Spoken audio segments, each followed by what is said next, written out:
மடியிலே ஒரு மடியில் தான் பெற்ற பேரப்பிள்ளை, இன்னொரு மடியிலே இன்னொரு குழந்தை, இந்த இரண்டு குழந்தையும் ஒரே சேர மடியிலே உட்கார வைத்து அவர்களுக்காக துஆ செய்தார்கள் என்று உஸாமா ரலியல்லாஹு தஆலா அறிவிக்கின்றார்கள். இப்படி குழந்தைகளோடு அன்பு செலுத்துவது, குழந்தைகள் மீது பாசம் காட்டுவது என்பது சகோதரர்களே மனித இயல்புகளில் ஒன்று. மனித இயல்பு மட்டுமல்ல, எல்லா ஜீவராசிகளுக்கும் உள்ள இயல்பான இயல்பு. இதைத்தான் பெருமானார் ஸல்லல்லாஹு அலைஹி வஸல்லம் என்ற ஹதீஸிலே, புகாரியுடைய ஹதீஸிலே சொன்னார்கள், அல்லாஹ் ரப்பல் ஆலமீன் அன்பு என்பதையும் இரக்கம் என்பதையும் 100 பங்குகளாக வைத்து அந்த அன்பையும் இரக்கத்தையும் 91 பங்கை தன்னிடத்தில் வைத்துக் கொண்டு ஒரு பங்கை தான் ஜீவராசிகள் அனைத்துக்கும் அல்லாஹ் பங்கு வைத்தான். உலகத்தில் எத்தனை ஜீவராசி இருக்கின்றதோ அத்தனை ஜீவராசிகளுக்கும் அல்லாஹ் ஒரு பங்கு அன்பை மட்டும் பங்கு வைத்து விட்டு மீதி 99 பங்கை அல்லாஹ் தன்னிடத்தில் வைத்துக் கொண்டான் என்று பெருமானார் ஸல்லல்லாஹு அலைஹி வஸல்லம் சொல்லிட்டு அடுத்த ஒரு வார்த்தை சொல்றாங்க, அதனால் தான் குதிரை கூட தன் குட்டியின் மீது கால் பட்டு விடாமல் காலை தூக்கி கொண்டு நிற்கிறது என்று சொன்னார்கள். அப்படிதான் என்ன, குதிரை நம்ம இயல்பா பார்த்திருப்போம், பின்னங்காலை பூமியில உராசி கொண்டே இருக்கும், காலை தூக்கி தூக்கி பூமியோடு உராசி கொண்டே இருக்கும், அதனால தூசி பறக்கும். அந்த நேரத்தில் பெருமானார் ஸல்லல்லாஹு அலைஹி வஸல்லம் சொல்றார்கள், குதிரை கூட அல்லாஹ் அதனுடைய உள்ளத்திலே போட்ட அன்பின் காரணமாகத்தான் அந்த காலை சிராச்சிக்கிட்டே தூக்கிக்கிட்டே இருக்கிற குதிரை சில சமயங்கள்ல என்ன ஆகுது அப்படின்னு சொன்னா, அந்த குதிரையினுடைய குட்டி அங்கங்க ஓடிக்கொண்டிருக்கக்கூடிய குட்டி சில சமயங்களில் ஓடி வந்து தன்னுடைய தாயுடைய காலுக்கு அடியில வந்து நின்று கொள்ளும், தாயுடைய காலுக்கு பக்கத்துல நிற்கும். அப்படி குதிரை குட்டி நின்று விட்டால் அந்த குட்டியை அந்த குதிரை என்ன செய்யுமாம், தன்னுடைய கால் சிராய்க்கும் பொழுது, கால் தூக்கும் பொழுது குதிரையின் மீது பட்டுவிடக் கூடாது என்பதற்காக அந்த குட்டி அந்த இடத்தை விட்டு அகலும் வரை தன்னுடைய பிள்ளங்கால்களை தூக்கி கொண்டே நிற்குமாம் குதிரை. எவ்வளவு நேரம் குதிரை குட்டி அங்கு நின்றாலும் சரி, அது குட்டி அந்த இடத்தை விட்டு அகலும் வரை தன்னுடைய ஒற்றை காலை தூக்கி கொண்டே நிற்கும் என்பதை பெருமானார் ஸல்லல்லாஹு அலைஹி வஸல்லம் சொல்றாங்க. அது அல்லாஹ் அதனுடைய உள்ளத்திலே போட்ட அன்பின் காரணமாகத்தான். இது மனிதர்களுக்கு மட்டுமல்ல, எல்லா ஜீவராசிகளுக்குமே அல்லாஹ் ரப்பல் ஆலமீன் ஏற்படுத்திய அன்பு என்று சொல்லிவிட்டு இந்த அன்பை மனிதர்கள் குழந்தைகள் மீது காட்ட வேண்டும், குழந்தைகள் மீது முத்தம் கொடுக்க வேண்டும். ஒரு முறை ரசூலுல்லாஹி ஸல்லல்லாஹு அலைஹி வஸல்லம் உட்கார்ந்திருக்காங்க, சபையில சஹாபாக்கள் உட்கார்ந்திருக்காங்க, வெளியூர்ல இருந்து சில காட்டரபிகள் வந்திருக்காங்க இஸ்லாத்தை ஏற்றுக்கொள்வதற்காக, இஸ்லாத்தை பற்றி விளங்குவதற்காக. அந்த நேரத்தில் பெருமானார் ஸல்லல்லாஹு அலைஹி வஸல்லம் சிறிய பேரப்பிள்ளை ஹுசைன் ரலியல்லாஹு அன்ஹு ஓடி வர்றாங்க. அவங்கள பார்த்த உடனே பெருமானார் வாரி அணைச்சு முத்தம் கொடுத்து, சரி போய் விளையாடு,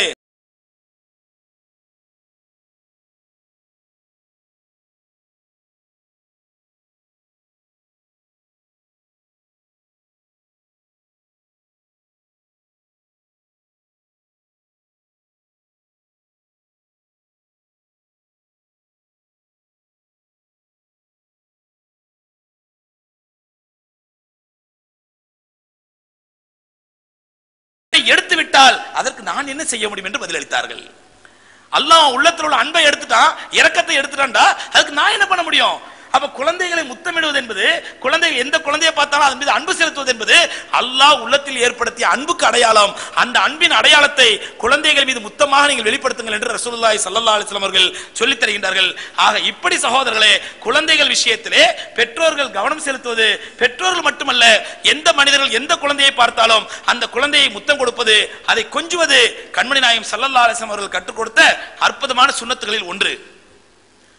ஆனால் இன்றைக்கு நாம் பெருமானார் ஸல்லல்லாஹு அலைஹி வஸல்லம் கற்றுக் கொடுத்த இந்த மாதிரி சுன்னத்துகள் எல்லாம் புறந்தள்ளிட்டு அந்த குழந்தைகளுக்கு அக்கீகா கொடுப்பதோ அல்ல தஹ்னீக் செய்வதோ, அதாவது வாயிலே பேரிச்சம்பழத்தை வைக்கக்கூடிய அந்த தஹ்னீக் செய்வதோ, முத்தம் கொடுப்பதோ, அன்பு பாராட்டுவதோ, அந்த குழந்தைகளை கொஞ்சுவதோ அதெல்லாம் இல்லை. வருஷத்துக்கு ஒருக்க ஹாப்பி பர்த்டே கொண்டாடிடணும் குழந்தைக்கு. இது யாருடைய கலாச்சாரம்? இது கண்மணி நாயகம் ஸல்லல்லாஹு அலைஹி வஸல்லம் கற்றுக் கொடுத்த கலாச்சாரம் அல்ல. பிறந்த நாள் கொண்டாடுவது என்பது அல்லாஹ்வுடைய ரசூல் கற்றுக் கொடுத்த கலாச்சாரம் அல்ல. இது முழுக்க முழுக்க மேற்கத்திய கலாச்சாரம், கிறிஸ்தவர்களுடைய கலாச்சாரம். பிறந்த நாள் கொண்டாடுவது, அவர்கள் தான் முதலில் தங்களுடைய தெய்வத்திற்கே பிறந்த நாள் கொண்டாட ஆரம்பித்தார்கள். கிறிஸ்தவர்கள் தங்களுடைய தெய்வமான ஈசா அலைஹிஸ்ஸலாத்துக்கு அவர்களை தெய்வமாக்கியது மட்டுமல்ல, அந்த ஈசா அலைஹிஸ்ஸலாத்துக்கு ஒரு பிறப்பை கொடுத்து அந்த பிறப்புக்கு பிறந்த நாள் கொண்டாட ஆரம்பித்தார்கள். சரி, ஈசா அலைஹிஸ்ஸலாத்து வஸ்ஸலாம் அவர்கள் டிசம்பர் 25 பிறந்தார்கள் என்பதற்கோ அல்லது அந்த பிறந்த நாளை கிறிஸ்துமஸாக சந்தோஷமான நாளாக கொண்டாடுங்கள் என்று சொன்னார்கள் என்பதற்கோ பைபிளிலோ மற்ற அவர்களுடைய ஆதாரங்களிலோ எந்த விதமான குறிப்பும் கிடையாது, எந்த விதமான ஆதாரம் கிடையாது. ஈசா அலைஹிஸ்ஸலாம் டிசம்பர் 25 பிறந்தார் என்பதற்கு எந்த விதமான ஆதாரம் பைபிள்ல கிடையாது. அப்படியே பிறந்த நாளை கொண்டாடுவது ஈசா அலைஹிஸ்ஸலாம் சொன்னதாகவும் எந்த ஆதாரம் பைபிள்ல கிடையாது. ஆகவே இப்படி ஒரு ஆதாரமற்ற செயலை கிறிஸ்தவர்கள் செய்து கொண்டிருக்க, அந்த கலாச்சாரத்தை நாமும் பின்பற்றி நம்முடைய குழந்தைகளுக்கு மட்டுமல்ல பிறந்த நாள், எந்த பிறந்த நாளை கொண்டாடுவது நசாராக்களுடைய கலாச்சாரம் என்று கண்மணி நாயகம் ஸல்லல்லாஹு அலைஹி வஸல்லம் எச்சரித்தார்களோ எந்த பிறந்த நாளை கொண்டாடுவது நசாராக்களுடைய கலாச்சாரம் என்று கண்மணி நாயகம் ஸல்லல்லாஹு எச்சரித்தார்களோ அந்த கண்மணி நாயகம் ஸல்லல்லாஹு அலைஹி வஸல்லத்துக்கு பிறந்த நாள் கொண்டாடி மீலாது ஷரீஃப் என்ற பெயரிலே மௌலிது ஷரீஃப் என்ற பெயரிலே பிறந்த நாள் கொண்டாடுவது எந்த விதத்தில் நியாயம் இது? இது அல்லாஹ்வுடைய தூதர் ஸல்லல்லாஹு அலைஹி வஸல்லம் அவர்களை கண்ணியப்படுத்தக்கூடிய காரியமா அல்லது கேவலப்படுத்தக்கூடிய காரியமா இது? பிறந்தநாள் யாருக்குமே கொண்டாடாதீர்கள். பிறந்தநாள் கொண்டாடுவது இஸ்லாமிய கலாச்சாரம் அல்ல, அது யூதர்களுடைய கலாச்சாரம், நசாராக்களுடைய கலாச்சாரம். அந்த நசாராக்களுடைய யூதர்களுடைய கலாச்சாரத்தை நீங்கள் பின்பற்றாதீர்கள் என்றெல்லாம் கண்மணி நாயகம் ஸல்லல்லாஹு அலைஹி வஸல்லம் தெள்ள தெளிவாக சொல்லி இருக்க, அந்த நாயக ஸல்லல்லாஹு அலைஹி வஸல்லம் அவர்களுக்கே பிறந்தநாள் கொண்டாடுவது, மீலாது கொண்டாடுவது எந்த விதத்தில் நியாயம் இது? இது யார் கற்றுக் கொடுத்த கலாச்சாரம்? என்னங்க இது அநியாயமா இருக்குது? கண்ட அரசியல் தலைவர்களுக்கெல்லாம் கண்டவங்களெல்லாம் பிறந்தநாள் கொண்டாடுறாங்க, கட் அவுட் வைக்கிறாங்க. நம்ம உயிரின மேலான கண்மணி நாயகம் ஸல்லல்லாஹு அலைஹி வஸல்லம் அவர்களுக்கு பிறந்தநாள் கொண்டாடுனா என்ன? கண்ட யார் யார் அரசியல் தலைவர்கள் கொண்டாடுறாங்க? அருமை சகோதரர்களே, இப்படி யாராவது ஒருவர் சொல்வாரேனால் அல்ல நீங்கள் நினைப்பீர்களேனால் நம்முடைய உயிரின மேலான உலகத்திலேயே ஒப்பற்ற அற்புதமான மாமனிதராகிய கண்மணி நாயகம் ஸல்லல்லாஹு அலைஹி வஸல்லம் அவர்களை இந்த கழிசடை அரசியல்வாதிகளுடன் ஒப்பிடுவோம் என்று மறந்துவிடக் கூடாது. கண்மணி நாயகம் ஸல்லல்லாஹு அலைஹி வஸல்லம் அவர்களை இந்த கழிசடை அரசியல்வாதிகளோடு ஒப்பிடுவதா? அவர்கள் கொண்டாடுகிறார் என்பதற்காக நாம் ரசூலுல்லாஹ்வுக்கு பிறந்த நாள் கொண்டாடுவதா? அவர்கள் கட்டோட் வைத்தால் பிறகு நாம் ரசூலுல்லாஹி ஸல்லல்லாஹு அலைஹி வஸல்லம் கட்டோட் வைக்கலாமா? ஒரு உருவம் அமைத்து அவர்கள் சிலை வைத்தால் நாம் ரசூலுல்லாஹி ஸல்லல்லாஹு அலைஹி வஸல்லம் சிலை வைக்கலாமா? ஆகவே அருமைக்குரிய சகோதரர்களே, இது போன்று பிறந்த நாள் கொண்டாடுவது, கண்மணி நாயகம் ஸல்லல்லாஹு அலைஹி வஸல்லம் அவர்கள் கொண்டாடுவது, பிறந்த நாள் கொண்டாடுவதோ மீலாது ஷரீஃப் என்ற பெயரில் கொண்டாடுவதோ அல்லது அவர்கள் பெயரில் மௌலிது ஓதுவதோ, மௌலிதை பற்றி ஏற்கனவே உங்களுக்கு விலாவாரியா சொல்லி இருக்கின்றேன். இது எவ்வளவு பெரிய பிதாத்து, எவ்வளவு பெரிய அபத்தம், எவ்வளவு பெரிய அர்த்த குளறுபடிகள் இருக்கின்றன. அந்த மௌலிதிலே பெருமானார் ஸல்லல்லாஹு அலைஹி வஸல்லம் அவர்களை அல்லாஹ்வுக்கு இணையாக ஆக்கக்கூடிய ஷிர்கியத்தான வார்த்தைகள் எத்தனை இருக்கின்றன என்ற விவரங்கள் எல்லாம் இதற்கு முன்னால் பலமுறை உங்களுக்கு விலாவாரியாக சொல்லி இருக்கின்றேன். எப்படி அப்பட்டமான பொய்கள் அந்த மௌலிது ஷரீஃபிலே வரக்கூடிய வரிகளில் எடுத்து பார்ப்போமேனால் அதில் இந்த மௌலிதில் இருக்கிறது ஒரு வரி, ஒரு பைத் இருக்கிறது. அந்த பைத்துக்கு முன்னால் அதிலே ஒரு ஹிகாயத் என்று எழுதுகிறார்கள், பச்சை பொய்யை. அந்த ஹிகாயத்தில் என்ன சொல்லப்பட்டிருக்கிறது என்றால், பெருமானார் ஸல்லல்லாஹு அலைஹி வஸல்லம் அவர்கள் ஆமினா அம்மையாருக்கு பிறந்தவுடன் ஆமினா அம்மையார் தன்னுடைய மாமனாருக்கு தகவல் சொல்லி அனுப்பினார்களாம். தன்னுடைய மாமனார் அப்துல் முத்தலிபுக்கு என்னால் கணவன் இல்லை, அப்துல்லா இறந்து விட்டார்கள், அதனால் தன்னுடைய மாமனாருக்கு தகவல் சொல்லி அனுப்பினார்களாம். மாமனார் அப்துல் முத்தலிப் குழந்தையை பார்ப்பதற்காக ஓடி வந்தாராம். ஓடி வந்தவுடன் அந்த குழந்தையை பார்த்து சிரிக்க, குழந்தையும் பாட்டனாரை பார்த்து சிரித்ததாம். அத பெருமானார் ஸல்லல்லாஹு அலைஹி வஸல்லம் பாட்டனாரை பார்த்து சிரித்தார்களாம், பச்சை குழந்தையாக இருக்கும் பொழுது.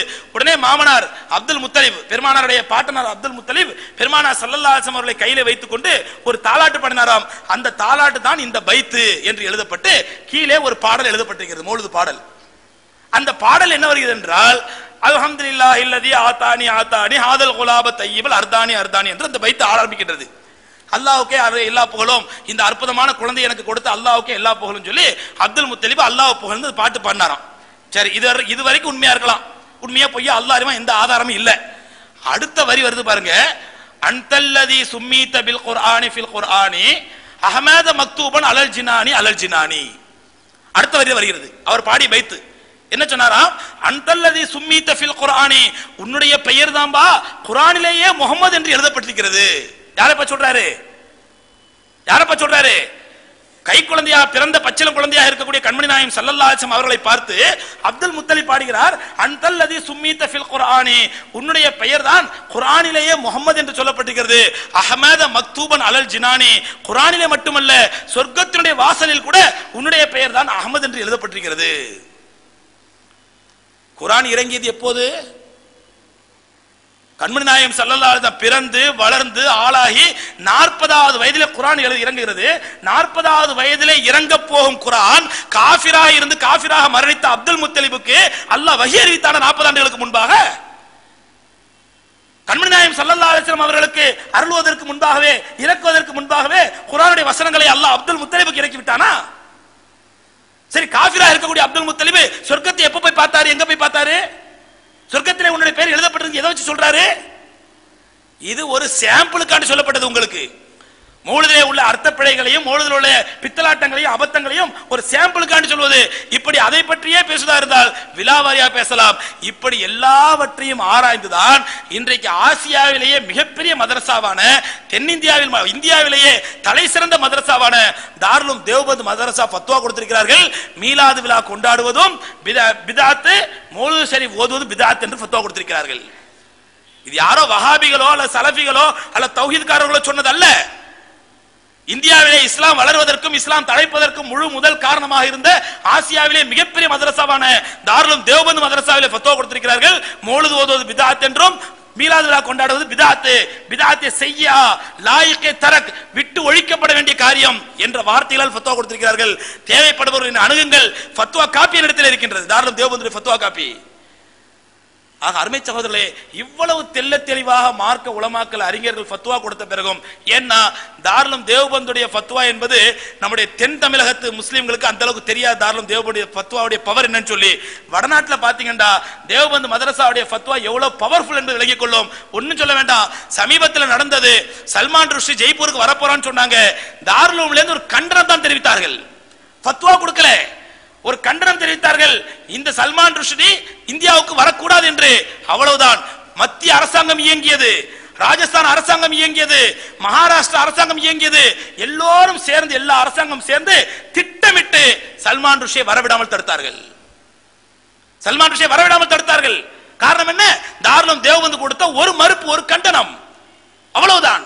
இப்படி அரசாங்கமே தாருல் தேவபந்த் மதரசா என்பது அவ்வளவு அரசு அதிகாரிகளுக்கு மத்தியிலும் வடநாட்டு முஸ்லீம்கள் மத்தியிலும் பிரபலமான அங்கீகரிக்கப்பட்ட ஒரு மதரசா.